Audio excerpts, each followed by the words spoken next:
السلام علیکم grade 5 6 7 how are you? Hope you are all fine. آپ لوگوں نے لاسٹ ٹاپک کیا تھا کلکلا. اب ہمارا ٹاپک ہے اظہار.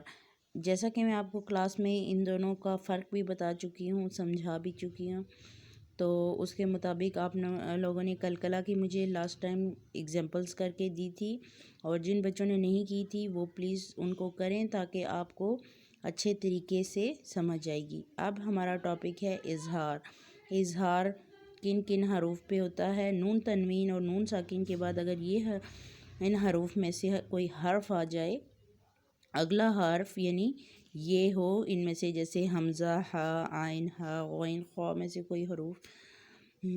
سے کوئی حرف آ جاتا ہے تو آپ نے نون کی آواز کو اچھے طریقے سے ظاہر کر کے پڑھنا ہے، یعنی چھپانا نہیں ہے. ہر لفظ کو اپنی حرکت کے مطابق اس کو ادا کرنا ہے، تو اظہار ہمارا ادا ہوگا.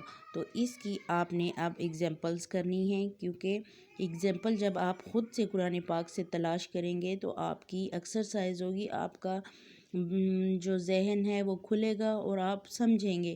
ابھی جن بچوں نے کلکلا کی مجھے ایگزامپلس ڈھونڈ کے دیے ماشاءاللہ بہت اچھی تھی، اور جن کو کچھ سمجھ نہیں آئی ہے تو اب وہ جب دیکھیں گے ان کی کاپیز میں سے جو مسٹیکس میں نے نکالی ہیں تو اس طرح سے آپ کو مزید سمجھ آئے گی، اور پھر آپ اسی طرح اظہار کو بھی خوب اچھے طریقے سے خود جب قرآن پاک سے ایگزامپل تلاش کریں گے تو آپ بہت اچھے طریقے سے سمجھ جائیں گے. تو اس لیے آج کا ہمارا ٹاپک اظہار ہے، اور اظہار کے اوپر آپ نے ایگزامپلس کرنی ہے، اور ہر ورڈ کی 4 ایگزامپلس آپ نے لکھنی ہیں اور پھر اسکول میں سبمٹ کروانی ہے. اوکے، ٹیک کیئر، اللہ حافظ.